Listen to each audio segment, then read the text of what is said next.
my screen, on my upper left, I've got Mayor Sean. Why don't you head off and I'll just start going. I'm Sean Van Gordon, Mayor of the Springfield. And Brenda? Hi, yes, Brenda Wilson, Executive Director, Lane Council of Governments. Mayor Eugene? Lucy Venice, Mayor of Eugene. Thank you. Thank you. Sasha? Sasha Vartanian, Lane County Transportation Planning. Awesome. The F4 fighter pilot looking Randy Groves? Randy Groves, Eugene City Council. Good job. Vidal, how are you today? I'm doing fine. Thank you, Co-Chair. Vidal Francis, Oregon Department of Transportation. Awesome. Thanks for joining. Kelly? Hello, Kelly Sutherland, Elaine Transit District. And Nancy?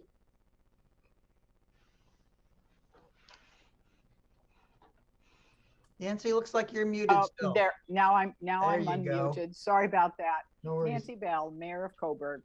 Sweet. And then we have the incomparable Irishman, Mr. Farr, Commissioner. Thank you, Pat Farr, Board of County Commissioners, Bethel. And Paul. Thank you. I can now hear everyone. Paul Thompson, LCOG, Manager of the Central Lane MPO. Awesome. Ellen. Good morning, Ellen Courier with Lane Council of Governments. Kelly. Good morning, Kelly Clark with the Lane Council of Governments as well.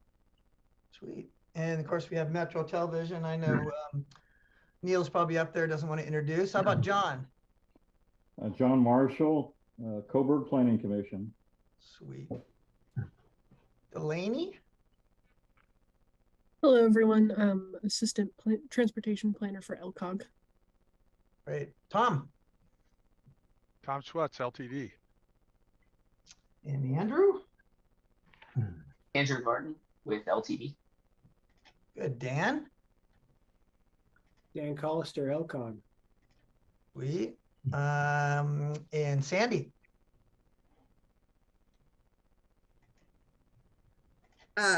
Springfield City Comprehensive Planning Manager, I guess is what I am. Thank you. Nice, nice. And Andrew, did I get you yet? Yes, you did, but I'm with LTD. Yeah, my screen's reshuffling as you guys do, so I'm trying to like play these magical cards here. How about Allie? Allie Brasasco with LTD. Great. And Rob? Good morning, Rob Interfeld, Transportation Planning Manager with the City of Eugene. Great. And I think lastly, Michael. Well, hi, Michael Wist, Lane Council of Governments. Sweet. Did I forget any esteemed participant in this meeting? Commissioner, yes. It looks like Councilor Moe has joined us. All right, Councilman Moe, Chair, you're up, my friend. Thank you for rescuing me. Thank you for rescuing me. I don't know where I was going here. So, where's my papers at? Okay, had everything here. You go ahead and start the meeting while I find my file here. I was too busy trying to get my Zoom hooked up, and now I can't find out what I did in my stuff. That's all right. That's all right. Co-chair, one person you forgot to mention there. We got Bill Johnston is on the line too with ODOT. Bill Johnston, you're on my bottom corner. Sorry I missed you, sir. And I do have my agenda now. So sorry, everybody. Okay, where are we now? Just starting? Yes, we are ready to call to order, Chair. Okay, welcome everybody. I want to call this meeting to order. And then first item is approval of the April 6th, 2023 meeting minutes. We have a motion. I make a motion, we accept the minutes as written. Does everybody agree? Second. Second. That's informal, but it does the job. Are any adjustments to the agenda or announcements for the MPC members? Pretty quiet. It's okay. Comments from the audience. I'll just jump in quickly. Sorry, I wasn't fast on the button. Lucy Venice, Mayor of Eugene. I just wanted to, as a point of information, mention that at our last meeting, I mentioned that the city of Eugene was launching an engagement process called Move Huge, Move Eugene, Move Huge, related to getting public information on our sort of street improvements and active transportation, biking, things that we're, and we have gotten tremendous feedback. So staff is excited about the level of engagement and the hundreds of comments that we're receiving around where people want to see that biking infrastructure and better walking and safety. So just kudos to people who have followed up, and you can still find information online. We feel that way in Springfield too, but we're much more quieter about it right now. So I'm going to, anybody else have any comments from members? Just maybe a question, if I might, Chair. Yes. Mayor Venus, you struck a kind of chord in me with your comment. Do you feel like we're seeing an increase in constituent participation in our processes versus the last few years? I think it depends on the topic. Well, I'm hoping that we are. That's my goal. So I'm encouraged by your report. Thanks. Sure. Everybody done? I can go on with comments from the audience. So I will read this into the record. This meeting will be conducted via Zoom webinar, allowing public access to Zoom meeting as an attendee. Anyone wishing to comment in general or during a public hearing will be asked to raise their Zoom virtual hand when prompted by the chair at the beginning of each public comment opportunity. Sentence. Speakers will be moved to panelist status and asked to speak on a first-come basis. A limit of 3 minutes per person is requested. We're good? Okay, next item is Metropolitan. Chair. Chair.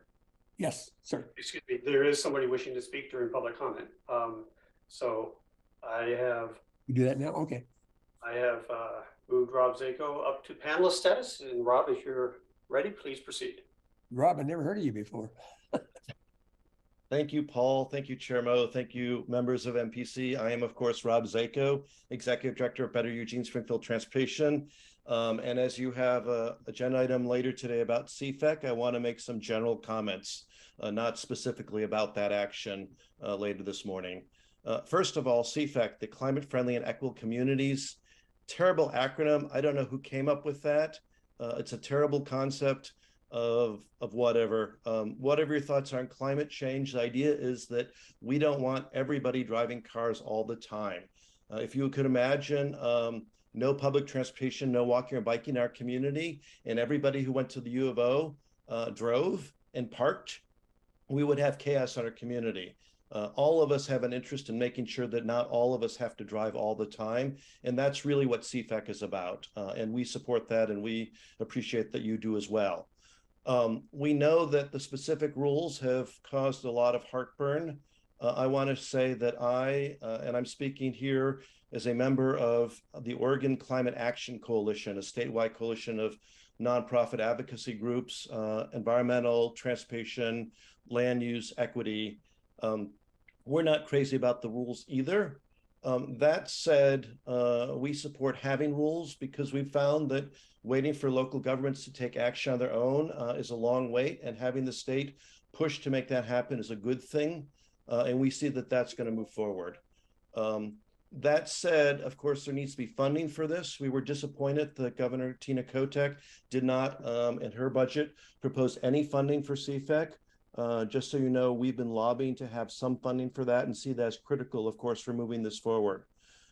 Really, though, my main message to you or invitation to you is it shouldn't take a lot of detailed rules to do what we all know needs to be done.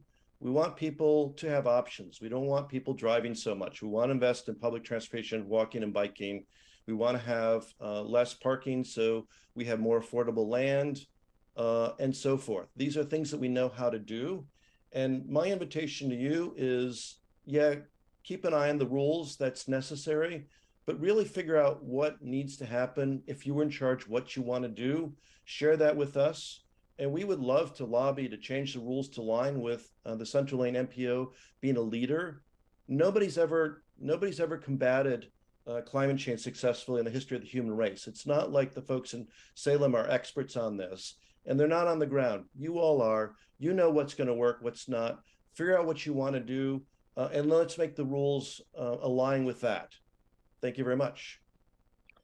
Thank you, Rob. Is there any other person that would like to have a input from citizen input? My mouth is dry. Chair, I don't see anybody else wishing to speak at this time. All right, thank you. Then I'll move on to Metropolitan Planning Organization issues. Let's see. Dan Callister is the person involved. That's right. Yes, thank you. So this item is, well, last month I presented the draft air quality conformity determination, or AQCD, and the draft 2024 through 2027 Metropolitan Transportation Improvement Program, or MTIP. So a public hearing was held at that meeting. And a 30-day public comment period has since concluded. All comments that were received as part of the development of the MTIP, as well as programming of projects, have been included in the MTIP document as Appendix E. That's included in your packet, starting on page 58 of the MTIP.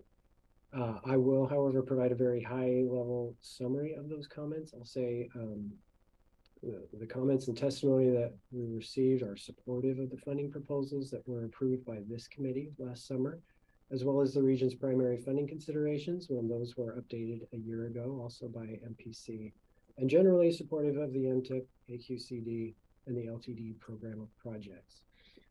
There is some misconception regarding the purposes of various comment solicitations by the MPO, such as for MTIP amendments, where the funding decisions are outside of the MPO's purview. Some comments are critical of the outreach methods employed by the MPO when soliciting the public's participation. These comments have been useful for identifying where the MPO's processes can be strengthened and more transparent, and helpful in identifying how messaging can be clarified to be more useful to the public. So the MPO acknowledges and appreciates all comments we receive.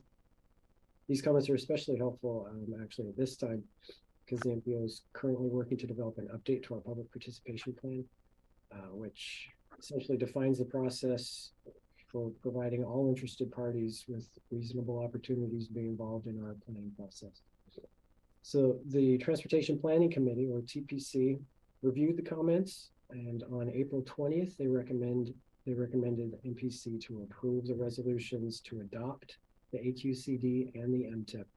There are more details in the cover memo, but nothing that wasn't presented last month. I'll just add a reminder that there are no funding decisions being made as part of the approval of this MTIP today. And also that the one procedural change, excuse me, the one procedural change that will take effect with today's approval is to allow TPC to approve initial programming of off-cycle MPO discretionary federal funds to projects or scopes that are already in the MTIP. With that, I'm happy to answer any questions that you might have or clarify anything.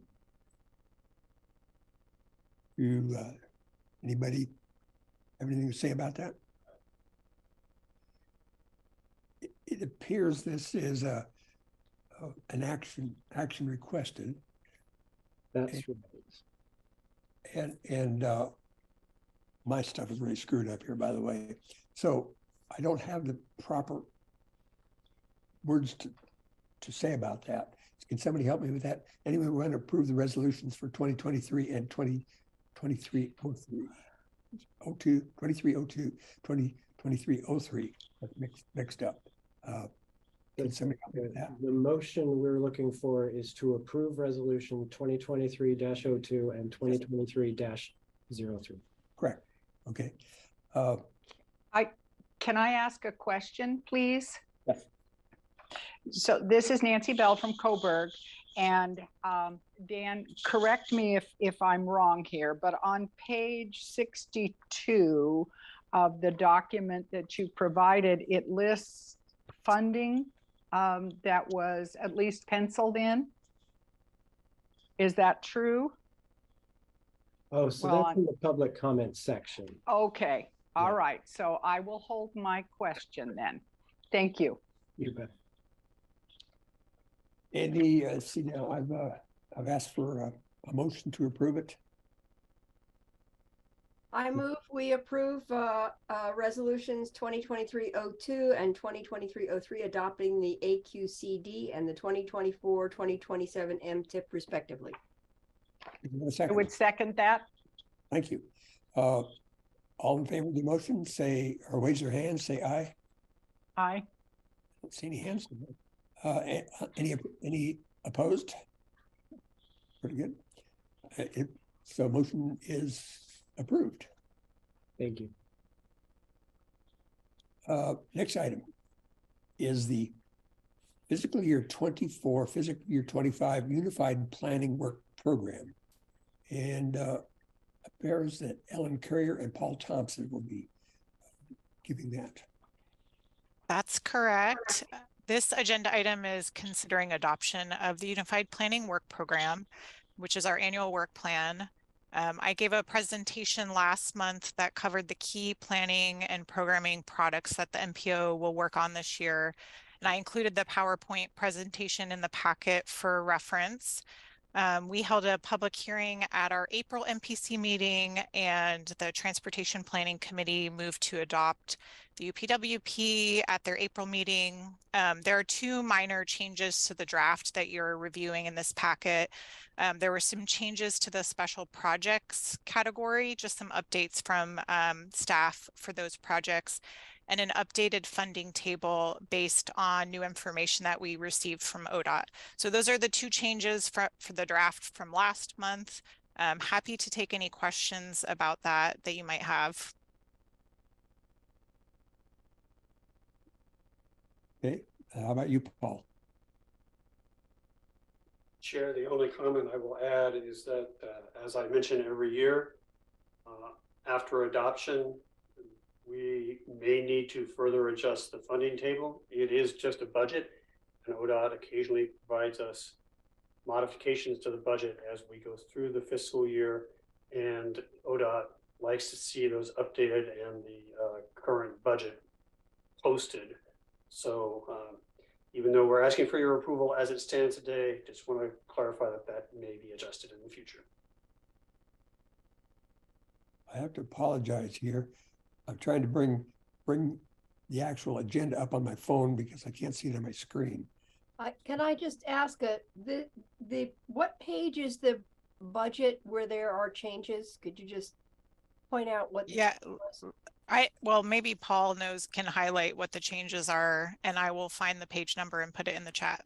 Thank you. Mayor, the budget table essentially contains the four main operational funding sources for the MPO, and without going through all the acronyms and names of those, what has happened over the past couple months is that ODOT and USDOT, mainly FHWA, have simply worked to better understand and implement the formulas that distribute those funds to the MPO. And so it's just been corrections of that nature that have changed it since we presented the first draft last month. Okay, thank you. So it's not a substantive change. It's just adjusting the numbers. Correct. Got it. Thank you. So It's on page 36, Mayor Venus. It's people a chance to look at it, comment on it. So I do have a question. This is Nancy Bell from Coburg. Because costs for projects have increased exponentially, how is that impacting the budget funds allocated? So if I can try to answer that, Mayor Bell. The Unified Planning Work Program contains the funding for the planning activities of the MPO staff and the partner jurisdictions. The planning activities generally have not been impacted as much by inflation as the construction activities, which are actually in the previously adopted MTIP, the previous agenda item. The other thing I'll say is that when the draft work program is put together each year, we ask each of the member jurisdictions who the MPO passes some of our funds through to support your staff's planning work, whether an adjustment is needed in your funding level. For instance, last year, we did increase the funding for Eugene, Springfield, Lane County, I believe also LTD. This year, all the jurisdictions said the funding levels were sufficient and could remain the same for fiscal year 24. So we do that by asking each jurisdiction if it's sufficient funding for their staff participation in the MPO's planning activities. Okay, thank you for that. Can I ask just one follow-up question? So it has recently come to my attention that if you look at page 62 of our packet, the Coburg funding, which is a nice fund, over $1 million, the Coburg Loop Path Phase 4 and the Coburg Industrial Way payment preservation, we recently were informed that that's $300,000 over budget to do those two projects. So we're having to sort of juggle around, and there has been a question asked about whether we can, of Eugene, which would be our certifying agency, whether we can change the Coburg Loop Path instead of making it a nice wide concrete path to bike and walk on to access one of our parks, if we make that more of a one-lane dual bike and walking path. So I'm just saying, you know, costs continue to go up, and we weren't able to secure any other funding for that. And Coburg doesn't have an extra $300,000, just in case you thought we did. So just saying, and thank you, and I'll take the answer offline. You're not unique with that problem, please. Yeah. It's the same thing. Anybody else on this? Then I'm going to make sure I do the right one here. Action requested approve resolution 2023-04. Somebody want to make a motion? I can move. I move that we approve resolution 2023-04, adopting unified planning work program for fiscal years 2024-2025. I'll second that. Thanks for reading that out for me. I don't have that here. Okay, all in favor say aye. Like they're all good hands there. Anybody opposed? Okay, motion carries. Thank you. Okay, on to the next one. Climate-friendly equitable communities implementation. Looks like Kelly Clark and Paul Thompson will be the presenters. Hey there, Kelly Clark here. And I do want to note that I did not come up with the acronym for CFIC, but it is Climate-Friendly Equitable Communities. And that is rulemaking that has a lot of new requirements for both land use and transportation plans. And it's all focused on changing development standards to encourage more climate-friendly development and to reduce emissions. And most directly for transportation, it does require that jurisdictions in our area implement our Central Lane Scenario Plan. And so that's the focus of our agenda item today. MPC approved our scenario plan in February of 2015. And at the time, it followed the requirements to identify a preferred scenario. And that scenario is called Enhance Existing Policies. And it's made up of strategies around transit, cycling, walking, pricing, education, economy, energy assumption, GHG emissions, transportation, and others to meet the state's greenhouse gas reduction target, which is to reduce per capita greenhouse gas emissions from light vehicles by 20%. So now the rulemaking requires that our region jointly develop regional performance measures and targets to measure and track our progress towards implementation of our preferred scenario and to meet the state's reduction targets. And it's what the state is calling an implementation chapter to our scenario plan. And that's what we must develop over the next about year and a half. And the ODOT Climate Office is providing staff and consultant support to complete the requirements. And the first step in this process is to develop a scenario plan work program. And that will include a proposed governance structure. And I do want to highlight that it's proposed, what we're sending to the state. It must also include a scope of work, a community engagement plan, a funding estimate, and a schedule for us to complete the creation of this implementation chapter. And that must be to the state by June 30th of 2023. So end of next month. The governance structure portion of it must describe how partners will make decisions and complete tasks. And at a minimum, it must include the cities and counties and describe how we'll involve our transit partners in the process. And so we're here today for MPC's direction specifically on that proposed governance structure. And the rulemaking does allow us to use our existing MPO policy board. Or another option would be to create a completely new and separate intergovernmental entity for the region. And LCOG staff have been meeting regularly with our partners over the past few months to determine how do we want to approach this and what's our region's proposed governance structure. And given that MPC is a well-established in an existing body, and that MPC's bylaws do state that MPC's purpose is to promote intergovernmental cooperation and coordination between and among local governments, we do recommend that MPC supports use of MPC as the proposed governance structure. And this is the first part of our request for direction today, and I will return to it after kind of going through our second part here. And the second part is that MPC's bylaws do not include Coburg as a voting member for matters in consideration of metropolitan transportation matters. And since Coburg will be participating, we're looking at options to amend the bylaws to include them. So the two that we've identified and presented in your packet are to amend the current bylaws to add Coburg into the list of agencies for consideration of metropolitan transportation matters. The other option that we have that we've considered and present here are that we amend the bylaws to add one more variant of MPC that is climate friendly, equitable communities specific. And that contains the memberships needed to achieve our requirements here. So I'll pause here and happy to answer any questions. Otherwise, we'll return to our first kind of part, which is to seek direction from MPC on the proposed approach that we take for our governance structure. So that would appear that we're going to have two action items.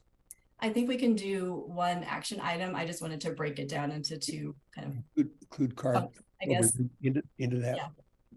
Okay, makes it easier. So discussion from the group. Coburg is one of us, you know. Mr. Mayor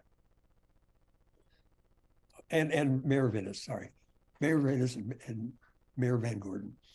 You know, Sean can go first. No, I'm fine with using MPC as a scenario planning body. I think it makes a lot of sense. Let's not go out and create several new organizations. I do want to just flag this for everybody. CFEC is really complicated, and anybody that doesn't talk about how many moving parts there are, right? Like, it is going to be a lot of changes. There's another permanent rulemaking process around CFEC, which is the first round of changes that's supposed to kick off in the fall, and another set of changes that got picked up in the temporary rulemaking process. And when we watched the hearing as the city of Springfield, one thing that was really clear was seemed like there was an expectation that this thing is going to be in perpetual rulemaking for a while as they continue to look to cut out the kinks. So I guess my question to the MPO staff is, how are we sort of monitoring, the consistent and participating in this sort of consistent rulemaking as this continues to get, I guess, hashed out, for lack of a better word? Mayor and Chair, if I can take a first stab at responding to that. As Mayor Van Gordon just mentioned, although it took quite a bit of time for the rulemaking process that created the climate-friendly and equitable communities rules that we are now charged with implementing. As he noted, there was some additional rulemaking just this past spring or recently, and there was also direction from DLCD to DLCD to form a new rules advisory committee to further modify the rules. The call for membership on that committee has gone out. We are, and when I say we, Mayor Van Gordon, MPO staff, as well as I know Eugene, Springfield, Lane County, and Coburg staff are all on the email list, so we get the notices. There's a call for membership on that committee. We have been talking as staff about who makes sense from the local jurisdictions to be on that committee, but whether there's membership or not, I know that I will be following those meetings personally. It is complex. The charge to the new rulemaking committee that they're trying to establish or will be establishing lists 4 desired outcomes from the new rulemaking and lists 29 areas of clarification or correction. The 29 areas of clarification or correction, fortunately, are all fairly technical. And I say fortunately because they're very specific and might be somewhat easy to address.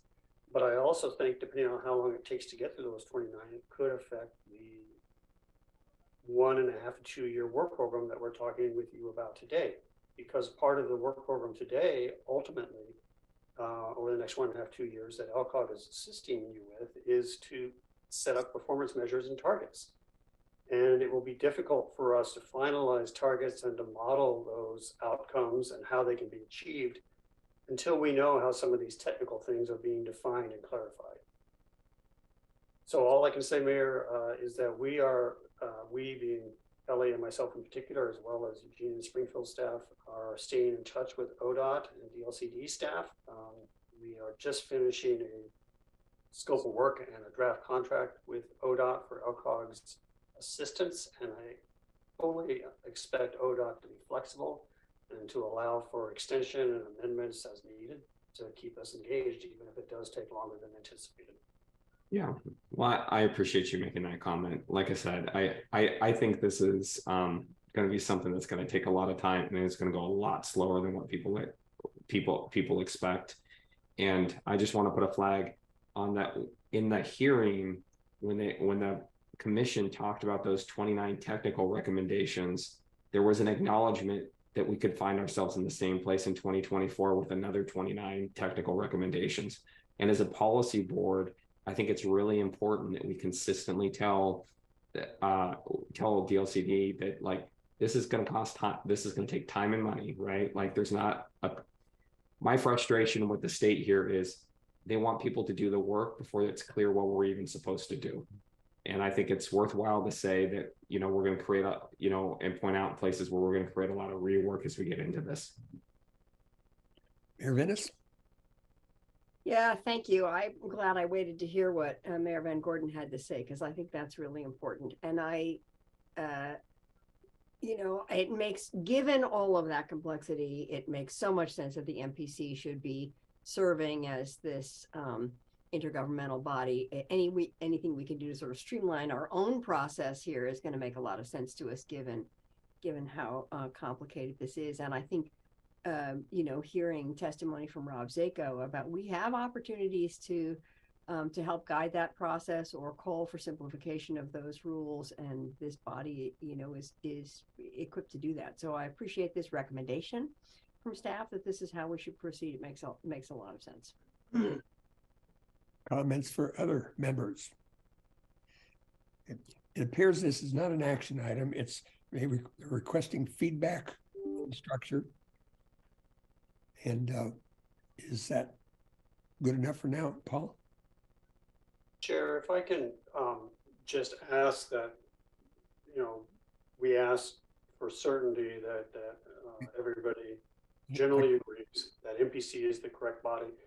But also perhaps on the second point, which, just to restate, is a question of either including Coburg in the current version or variant of MPC that addresses metropolitan transportation, which of course, if we amend the bylaws to include Coburg, would mean that they would be a part of any metropolitan transportation discussion that might come up in the future, not just the CFEC one.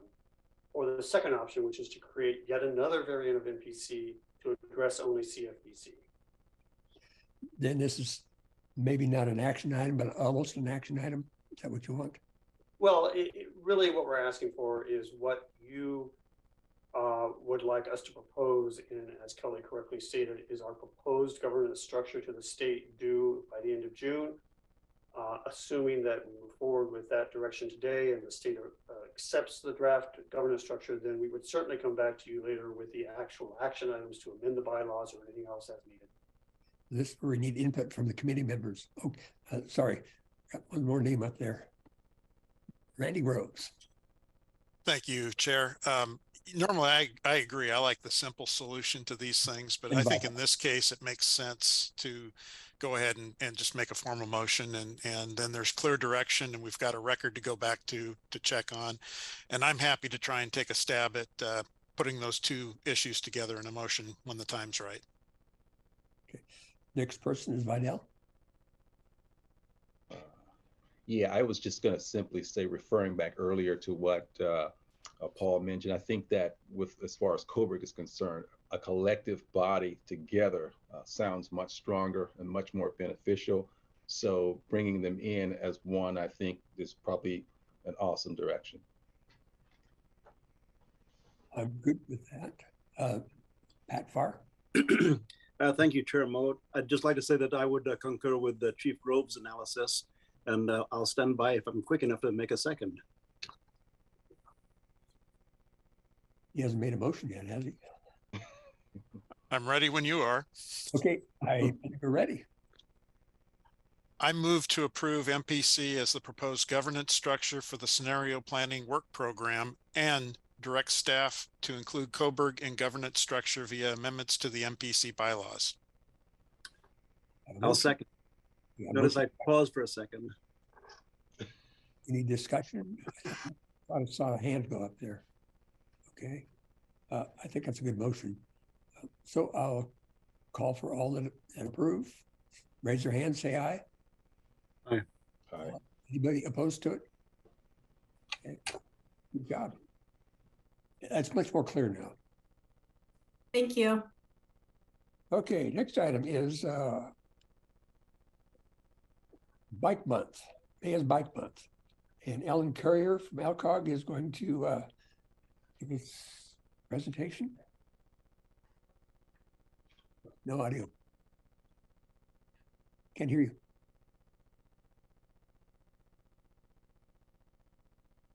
That only happened to me.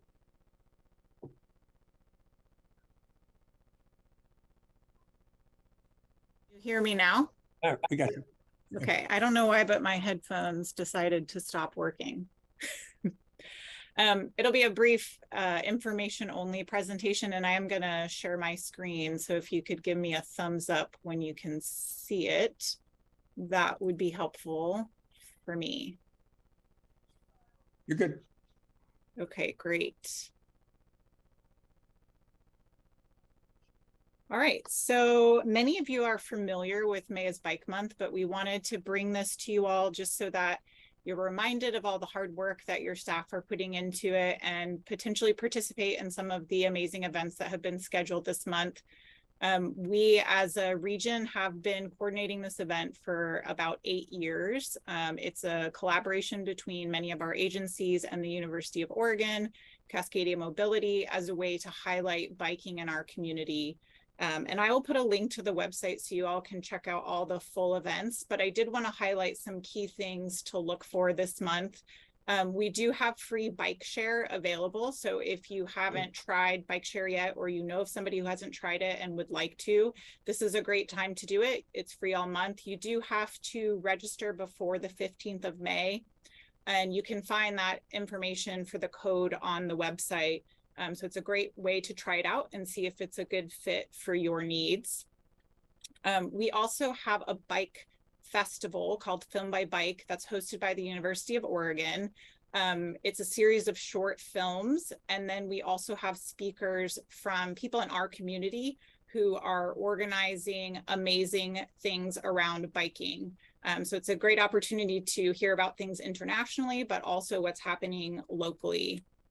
And then we do have some challenges within our Get There platform. As a reminder, the Get There platform is sponsored by ODOT, and it is a way for our state to promote walking, biking, telecommuting, carpooling, and we have recently started using it for the Bike Month effort. We set up specific challenges within that platform, and you can earn points for those challenges.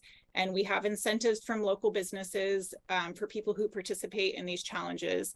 So it's a great way to support our local businesses and to try something new that you may not have done recently, like bike somewhere to purchase groceries or take a recreational ride on the weekend. So if you go to that platform, you can see all the challenges that we have set up. Ellen, can I just mention your slides are not advancing. Oh, so we're not. I'm having all sorts of technical issues here. We're understanding just fine, but if these okay, well, visually they're not advancing. Okay, well, I'm not sure why, but they're not that exciting anyway. So finally, I just wanted to highlight the calendar, and I'll put a link to that in the chat. There are a lot of different DIY rides. So if you're interested in doing a specific tour of murals or our bikes, there's information about how to do that on your own time. Maybe wait for a sunny day. And all sorts of free tune-ups and walk and bike to school day. There's a walk or a bike to work day, which would be a great opportunity for you all to try that out. So I'll put a link to that calendar. Sorry about my technical issues. You didn't miss much. I think you got the vibe. Happy to take any questions.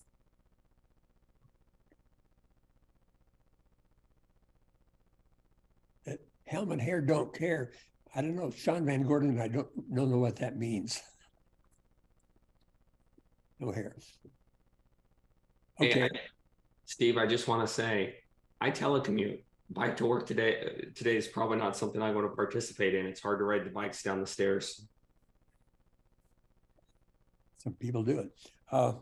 Okay, are we, that's action requested information only. Are we okay with that? You've spoken very well about it. Thank you, Ellen. So I will go on to the next item. MPO Youth Council, Ellen Courier. It's me, and I don't have slides for this, so that's great because they weren't working. So last month I did briefly mention our Youth Advisory Council, and there was a request for a little bit more information about that. I'm hoping that this will be a discussion and an opportunity for us to brainstorm ways to connect with Youth Council and collaborate with MPC and elected officials. That is something that they have expressed interest in, and we're just trying to figure out what that structure might be. When we initially thought of the Youth Council, it was kind of the beginning of the pandemic and everything was remote. And we thought this would be an amazing opportunity for young people to get involved with MPC. Unfortunately, it was very hard to recruit people during that time. A lot of people are at capacity. Schools didn't have a lot of energy for extra things. And so it took us this amount of time to basically recruit people to participate. And of course, now they're back in school. So I did want to just kind of give a brief overview of what they've been working on and then open it up for discussion for you all to potentially have ideas for ways that we could collaborate. And so just a reminder, the purpose of the group is to provide an opportunity for youth to engage in our transportation system, work with students to identify transportation improvements in their communities. We currently have representatives from 4J, Springfield, Pleasant Hill, and Siuslaw school districts. So it is countywide. It's a partnership between our Safe Routes to School practitioners, MPO staff, and we also try to feature guest speakers from all of our partnering agencies. So we did have Eugene staff come and present on their Move Eugene project. And they've identified a list of things that they're interested in working on, including a Transit 101 course, so working with schools and students to help people learn how to ride our transit system, creating some walk audits and learning a little bit more about geographic information systems and analysis, working on project identification and helping us developing our quick build projects. So the timeline for that is they work with us January through June. We do kind of take the summer off just because people are busy and traveling. There might be some opportunities for special events for them during that time. But those are kind of the things that the current group has identified of things that they would like to work on. And we do have quite a few that are interested in policy and working with our elected officials. So that's something that we're coming to you with ideas. And I see a lot of people's hands up, so I'll stop talking and let you all discuss. Okay, first hand up is Pat Farr. Thank you, Chair Mo, and thanks for the presentation. I should call you here, but I forget. So, is my audio okay? Yep, got you. Okay, good. Thank you, Chair Mo. I'm back on the MPC after not being here for 4 years, and this has taken legs since I was last on the MPC. I'm intrigued and excited about it, and I'm looking at Chief Groves as I talk about this, because he and I are deeply involved in a lot of youth issues across the board, predominantly as it pertains to education, housing, healthcare, etc. But what intrigued me, Ms. Courier, is that you mentioned that you had difficulty recruiting youth. And I will say that there are a number of other youth groups throughout the community, and I'm hoping and expecting that there's some form of overlap of the groups, because you get a broader perspective on voices when you work on different issues at the same time. For instance, at Lane County, in our Human Services Department, we have the youth home implementation project, which came through our CFC, and there are youth directly involved with that. We got the money because of the input from youth, and so youth are a very powerful force in gathering a great deal of interest behind the programs that we're moving forward. This morning, for instance, when I I had the blessing of dropping my first grade grandson off at Meadowview School, one of our beautiful new schools in Bethel, which is not on your youth council, by the way, but one of our beautiful new schools in Bethel. And at the right at the very front, where the kids were coming up to the front doors of the classrooms, there was a table handing out "I rode to school today" stickers. And the kids who didn't ride to school today were standing there longingly wanting to get a sticker, but they couldn't have one. I'll bet you that works. You know, I'll bet you that next time they come to school, say, "I want to get a sticker, Mom or Dad or Papa," as I am in this case. So can I ride today? So it's pretty exciting. But my point is, consolidating the efforts of youth can be very, very powerful. And we're experiencing that at Lane County and beyond that, as Chief Groves and I work on a number of different groups that really are specifically targeting youth, input from youth, how we can do things better from their perspective. And I see that he has his hand raised. I'll look forward to hearing what he has to say. Mayor Van Gordon. I'm really excited to learn more here. I think this looks good. It's a good idea. I think that there's a big question, and Commissioner Farr brought this up, about how to engage advisory groups in different parts of government and make their work really meaningful. So as you learn more, I definitely am interested in who's participating, what's working, and not so much is a reflection of the work that you're doing, but in a way that in all our roles we can share that information as people try to engage youth more. I've got some people in Springfield that are asking the city to have a youth advisory council, right? But it's only really valuable to people if you can find a way to truly meaningfully engage folks. So I guess I'm just really curious in how this all works, how this plays out, what the lessons are learned are, and I would love to just talk about it 6-8 months from now. Thank you. Councilor Groves. Thank you, Chair Mo. And to begin with, thank you, Commissioner Farr, for all the work you and Debbie do for youth. And I'm enjoying the work we're doing in our little group very much. And you and I need to get together to do some follow-up on a couple issues from last month's meeting. Specifically, Ellen, on how are these students, and first of all, I very much support this. I think it's great to be involving youth in governance, and anything I can do to help with that, I I would be excited to do. But how do we onboard them into this process? Because, you know, part of it is building that understanding of the systems and how they're interrelated, and placing things in context, I think results in better output, whether you're a youth or an adult. So I'm just curious how new members are brought into the fold, so to speak. Yeah, so we we started in February, and I will say that it's been kind of a little bit of a I wouldn't say slow, but we're starting small and having them create their structure themselves. So MPO staff and Safe Routes to School staff are working with them. We are hoping to adopt bylaws for them at our next meeting, which will be on Monday. And part of that is defining what they see their role as this council to be. So we do really want it to be youth-led. And what are they interested in? What kind of projects do they want to work on? And that's the onboarding, is having them kind of go through that process of thinking through what it is that they want that committee to be. I can appreciate that, and I think that's a good format for developing the group. But you know, building that base level of understanding is also important. I mean, I know when I was a youth, I didn't understand how our transportation systems worked, and they're much more complicated today than they were back then. So you might think about that, just kind of how you provide overviews of what's in place and how it interacts. I know Mayor Venice has been involved. She has a youth advisory council. And I think this is something that probably all these different efforts can learn from. You know, and I don't even know enough to know whether everybody's kind of approaching it from similar directions. I just know there's these different groups out there. It would be nice if there was some collaboration somehow between the groups, so we could find, you know, even best practices in how to engage and keep youth channeled and focused into issues like this. Thank you.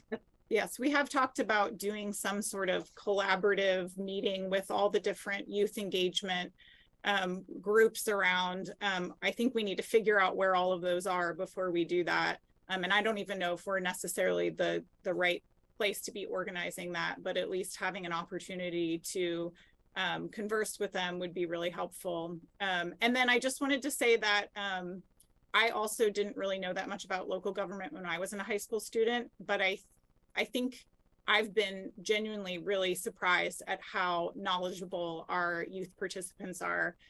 They know a lot more than I did when I was that age. So it's been very inspiring to see that. One last quick comment. You said something that prompted a thought from me. You said you know, you're trying to figure out where all these different programs are. That's one of the things Commissioner Farr and I have noticed in some of the work we've been doing. It seems like every time we have a monthly meeting that we participate in, it seems like, and correct me if I'm wrong, Commissioner Farr, but it seems like every month we learn of new groups out there we didn't even know existed. So, you know, some way it would really help if we could at some level do some mapping on this that I think would benefit all of us in some of the efforts we're doing, and help us better engage and serve not only youth, but even nonprofits around the unhoused and all kinds of issues that we are facing as a region. Thank you. Mayor Venice, you are next. Yeah, thank you so much. And Randy mentioned that I formed a Mayor's Youth Advisory Council. They started meeting at the very end of 2019. So they spent their first couple of years meeting on Zoom. We had a broad reach of, in that first year, we had representatives from every grade in every school in 4J and Bethel plus Marist, and have counted on social studies teachers, school counselors, other folks in the schools to help. So we're recruiting right now for next year's class. The students who, once they're sort of selected, get to stay on. So the ones they continue. So they have all continued, but they graduate. So we have got several who are graduating. So we have some slots to fill. And I will say that it's, there's no question that meeting in person has energized and improved the nature of the group. And I recognize you have a particular challenge with that because you're county-wide. It has been a little bit easier because we're 4J in Bethel. There's been a really interesting learning curve. We started out and still function from the same premise that you're proposing, which is it's very student-led. And our students created their own bylaws. So we set them the task at the sort of midway through the first year that they needed to create a governance structure. And so they did create their own bylaws. They created their own, election cycle and set of officers and processes. And they have gradually been fine-tuning their own communication systems and which systems work better for connecting with folks. They've managed as they meet in person to figure out how everybody gets there. So I'm, happy to share whatever we've learned. We have, at the city, we actually engage a University of Oregon intern to provide staffing support for it. So we have a staff that oversees that intern. And that has been helpful because that intern is closer in age to the students but has more life experience and works directly with staff and with me. So that's proved to be helpful for all of us in terms of the learning curve of navigating what Randy was just talking about. Students actually, they all want to jump into policy, and they're young, and they have. So how do you sort of bring them up to speed so that engagement at a policy level is meaningful? And what I have found is that so we've learned to calibrate that. Our students have a kind of a structure of having guest speakers. So they often devote part of that meeting to a guest speaker who does a presentation on something. They divide it up into subcommittees so that they could work on different projects. So transportation has not been an issue that my group has identified as an area of interest. I think it would be great to have maybe 2 people from your youth advisory council get on the agenda of my youth advisory council, and could extend, and recognizing that there are tons of youth advisory councils out there, but they don't have to connect with all of them all at once. It's a little overwhelming. It's okay to be specific. And I will just say one other thing, which is that every year there's an Oregon Youth Summit, and the youth advisory councils from all over the state get together for that summit in the spring. And my counselors have found that to be very helpful, learning a lot of tips about kind of where to land and what projects to take on. So I would be happy, Ellen, to connect with you and coordinate your council with the Eugene Youth Council. I would love to chat about that. I think we do have one shared member, so we're off to a good start. Mr. Francis. Yeah, I was gonna say along the same lines with Mayor Venice. I think this is a very great idea. One of the aspects that I think is really important too is allowing these youth to be able to take the experience that they gain or that they pass through in these types of meetings and groups and so forth, and let that be an experience that they can actually translate into a resume or put into some sort of ask, if you will, to an employer or even a group.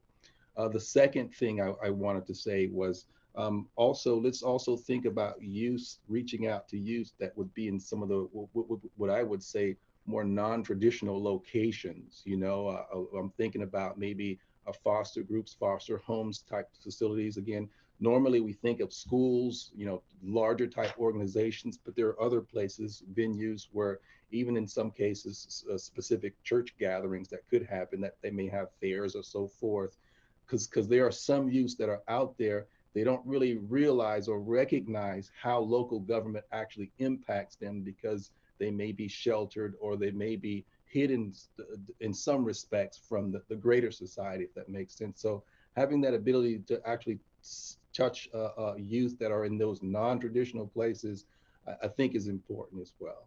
Thank you. Commissioner Farr. Thank you, Chair. And not to belabor this, but I've put in the chat a link to our youth homelessness demonstration project, and it includes the way it was formed and the groups that were included in that particular project. It's a really good formula for how to get things off the ground. And as I mentioned, we received about close to $4 million in funding through the work of youth, which we'd applied for a number of times before. Youth can be very, very powerful. So if you take a look at this, it's embedded in the Poverty and Homelessness Board agenda, but it's the first item on that agenda. It goes into detail how the Youth Homeless Demonstration Project does work. And Mayor Vinish, you're spot on about so many youth groups. And I'm intrigued by the summit, the annual summit where the youth groups get together and really share their resources, share the sources. I look forward to hearing more from you on that. Thank you, Chair.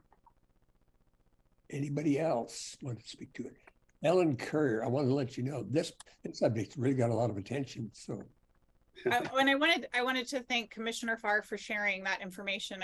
I'm really interested in looking at that. And I also wanted to say that we do have a spot reserved for a Bethel student.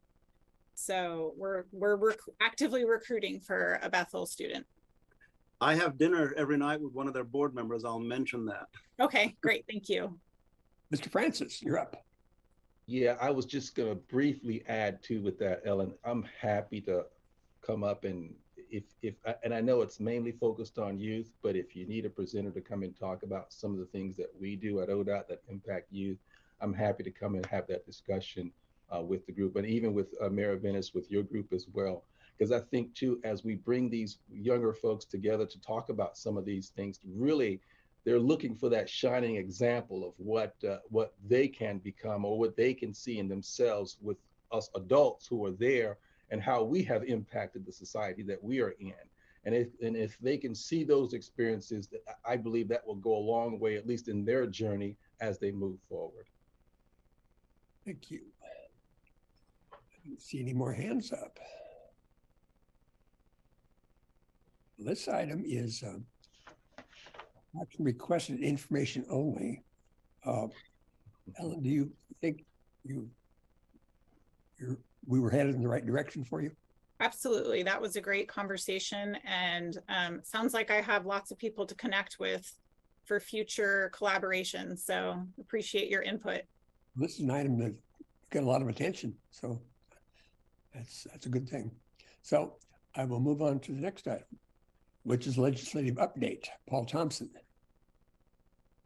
Thank you, Chair. This will be brief. I am going to only update you, as I said, quickly on the legislation that we've been following since the session started several months ago.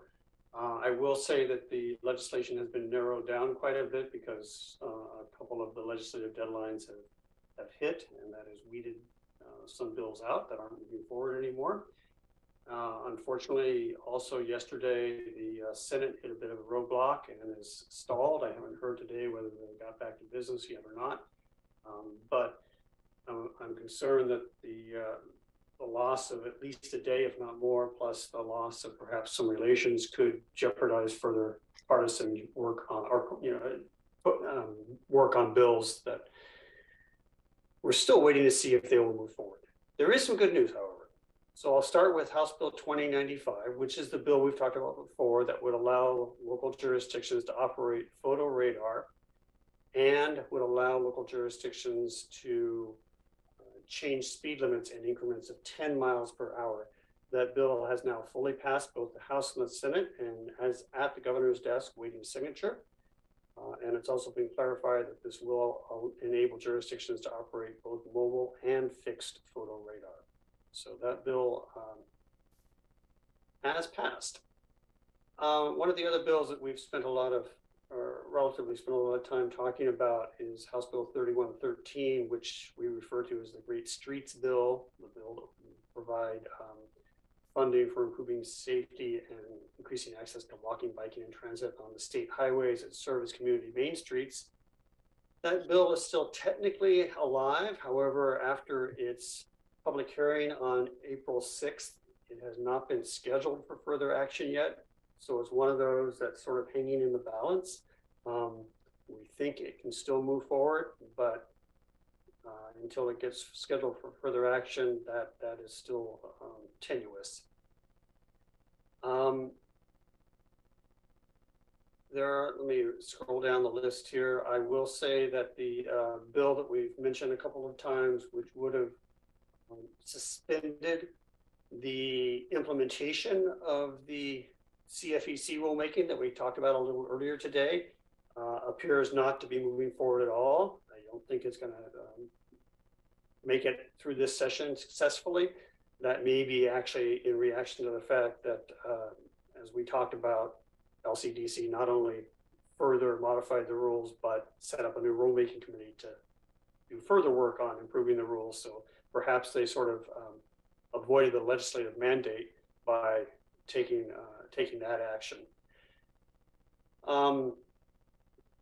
There is a bill that appears on track to continue to fund the Zero Emission Incentive Fund, which would continue to incentivize the purchase of zero emission vehicles. The bill recently, or still referred to as a speed bump bill, but basically one of those placeholder bills that has turned into the Interstate 5 bridge replacement bill, has been getting quite a bit of informational meetings and public hearing about 2 weeks ago. As you all know, that's still quite a bit of a difficult topic in terms of coming up with the target of $1 billion in Oregon funding for the interstate bridge replacement. You may have also heard that earlier this week, the governor suspended implementation of any tolling for any projects in Oregon. Tolling that could have gone into place as early as 2024 or 2025 on one or more of the Portland area highways, I believe is now postponed to 2026 at the earliest after the governor's action. The governor's action asked for further investigation by ODOT and discussion with the public around implementation before that happens. So at this point, there were some bills related to tolling. Those don't seem to be moving forward. Again, I think the governor's action is sort of taking care of that for the time being, allowing for further discussion before any tolling occurs. There's a couple of bills that definitely are not going anywhere, essentially dead now due to the deadlines that have occurred. For instance, as I mentioned, the climate rules legislation, the one that would have paused the CFEC, is not going anywhere. There were a number of bills related to collecting revenue from zero emission vehicles or electric vehicles. And we talked about this briefly about how there were several bills, one related to taxing electricity, another related to having a different registration fee for electric vehicles. None of those bills seem to be moving forward at this time, if not being actually completely dead. So I don't see any new revenue source being collected from zero emission vehicles or electric vehicles at this point. And I think that's about all I had to say or update today. Any questions about legislative issues? The two that Paul mentioned initially, they were ones that came before OMPOC, and then I brought them down to our group and got recommendations and took them back to them, and they passed them on to legislatures. So those Great Streets, which I think Mayor Venus was supportive of, and then the radar, the speed signs are both very important. Okay, thank you. Next one is ODOT update, Transportation Improvement Program. Information only. So I guess I'll go ahead and give the ODOT Mr. Francis. Yes, thank you, Chair, for having me on. I won't be long, just really brief. And thanks, Paul, for the letting everyone know that the tolls are going to be delayed to 2026. That's a email that kind of went out broadly to all the ODOT folks or personnel, if you know, as a result of some of the actions, again, that has happened with our legislators and so forth. So there's, I'm pretty sure there's more discussion around that, but more to come as that develops on further. I believe everyone's pretty much aware that our 24-27 STIP public comment period has closed. And the next steps now is, I believe it's in July, the OTC to look at what's been resulted and then go ahead and make formal approval, if you will, of the STIP itself. With that, I will also say that I have already heard conversations around the 2730 STIP starting. And I understand that there's an engagement process that's going to be starting up fairly soon. I don't have the details on it yet, but there's an engagement process that's going to be starting up fairly soon to get comments, suggestions, if you will, thoughts around the 2730 STIP. And again, it's more of an engagement process so that we know what to put in, or what, how we're accounting or looking for things that would be going into the 2730 STIP. Just reminder for everyone too, as we all know that construction season is here. The weather is getting better and better for us, especially for our contractors to be able to get out there and do some work. Two notable projects that we do have within the metropolitan area here on Beltline, quite a bit of work going on through there as far as guardrail removal, some little bit of paving, some bridge work on a Beltline that's from I-5 all the way down to Green Hill Road to Coburg Road is the actual limits. Just be mindful of that. And then also too, starting next month, there is some significant paving work that's going to be done on I-105. And that would be just towards the Springfield side of I-5 all the way to Delta Road. And lots of activity will be done. And the thing that I'm being very cognizant of, I don't want what happened a couple of years ago with us working out there on 126. We had some significant delays. It was all on the papers and so forth. So we're making a conscious effort to not only let folks know what's going on, but also do what we can to minimize the delays that will be happening. And again, from Delta Road all the way to I-5, just to the other side, inside of Springfield, I-105 will be paved. I'm understanding there'll be a couple of weekend crossovers happening, as well as some ramps being closed, for a short period of time throughout the night to do that work. And again, if you have questions, comments, concerns, thoughts around the activities that are going on, feel free to reach out to me. I will be happy to talk with our construction folks to see what we can do to mitigate the impacts that we have as a result of those work. Those were the two updates that I've had. And so I'll pass it on back to you, Chair. Thank you.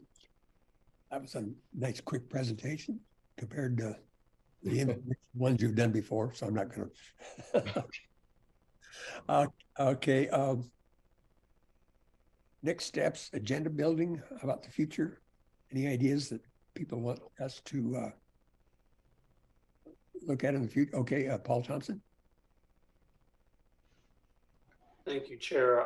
These aren't so much agenda building comments, but I did have two other information items I just wanted to share very quickly. First of all, you may have heard that two of the current members of the Oregon Transportation Commission have decided to leave the OTC. Both Chair Van Brocklen, whose last meeting will be next week, and Marcelin Burke, who was our local, one of our local members on the OTC, have essentially resigned from the OTC. The governor has nominated two new members, Alicia Chapman out of Portland and Jeff Baker out of Lake Oswego. The Senate is scheduled to consider those nominations next week. But that would be, a 40% new membership. 2 out of the 5 members would be brand new on the OTC. And of course, one of the other members joining just several months ago. So that's fairly significant. The other thing I wanted to mention very quickly, if I can get back to my other screen, is that the Oregon MPO Consortium, or OMPOC, is meeting tomorrow. Just real quickly, so you're aware, and Councilor Moe is one of your members on OMPOC will be attending. OMPOC, in addition to an update on the legislative actions and the usual update from ODOT on a variety of things, we'll have a presentation from Drew Pfefferly on the Safe Lane Coalition. You heard an update from Drew recently, and Drew does a great job in his presentations, and the statewide consortium is interested in hearing about the Safe Lane Coalition work. And then there will also be a presentation on proposed U.S. House and Senate bills related to rail safety. I think you all know that rail safety has been significantly in the news recently, and OMPOC has recently been talking about it over the past several meetings and has managed to send impactful letters to the congressional delegation in Washington and had some response. So they're continuing those discussions tomorrow at OMPOC around rail safety and proposed legislation that might move forward. That's all I had, Chair. I've had a couple of constituents contact me on that rail safety issue, so I'll be passing them on tomorrow. Okay. Nobody else has any hands up. I guess we're pretty close to closing ending the meeting. Anybody? Okay, we're going to have a virtual meeting on June the 1st and another one on July the 1st, and then August the 3rd, maybe, who knows? And those will be our next times we get together. Anybody have anything last things to say? Then I will adjourn the meeting. Thank you. Thank you all. Thank you. Bye.